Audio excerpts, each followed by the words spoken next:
runtii Shabaab iyo Daadar iyo taasan waxa way meelaha ugu muhiimsan oo istaraatiijiyad ee degnaayeen toga jacayl ku taalay deegaanadan marka labada dhinacna buura ka saaran meelaha ay deegaan ahaan iyo talis ahaan u ahayd ay ka maamuli jireen ay kana hogaami jireen maaragtay joogitaankooda buura calmisqot marka haddii Daasaan iyo Daadar ilaa Shabaab la gaaray oo toga jacayl ay ciidanka Puntland isku wada fidiyeen ma waxay ka dhigan tahay in laga wada saaray Daesh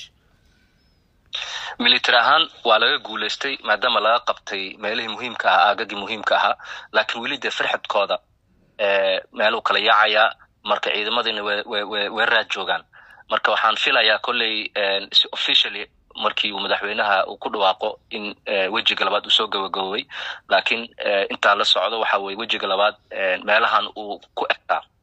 marka wajiga saddexaadna in farxad kala baxsado uu sii soconaa howlgaladan laakiin guluufka dagaal macnaha uu yaraanaya maadaama meelaha muhiimka laga qabtay oo hadda tahay howlgalo yar yar oo ku dhufo ku dhaqaaq ah oo farxadka lagu baxsanayo hagaag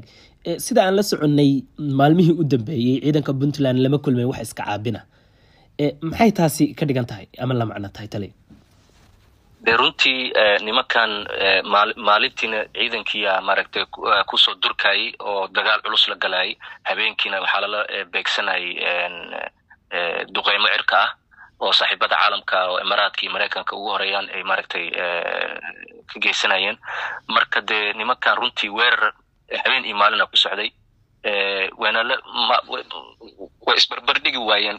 awoodda ciidanka iyo awoodda soo wajahay oo ciidamada geesiyaasha Puntland iyo saaxiibadooda mar runtiina dagaalkan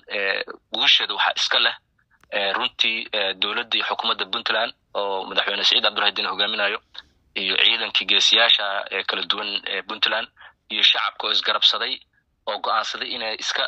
dulqaadaan cadowgan argeysa caalamiga oo dalka ku soo duulay waayahay dadka qaar ayaa isweydiin kara hadiiba magaalooyinka iyo deegaanada lagu tuhmay inay joogan ISIS hadda ay ciidamada Puntland gacanta ku dhigeen ma waxay sameyn karaan dagaal ku dhufo ka dhaqaaqa runtii wili khataradooda ma dhamaan nimankii madaxda wili macnaha madax oo waajiro oo wili maaragtay ku dhulumaysanay buuraha wili waxa jira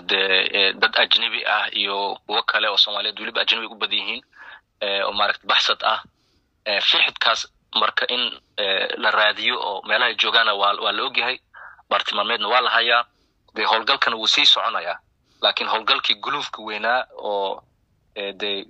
meelihii muhiimka waa laga qabtaa hadda kadib waxa weeye waxay isku bedelaysaa dagaalan caadi ahayn wax loo yaqaan irregular warfare marka tii conventionalkii ahaa sidaan ay ku soo gabagabowday marka khatartoodana wili lama yareysan karo laakiin awoodooda military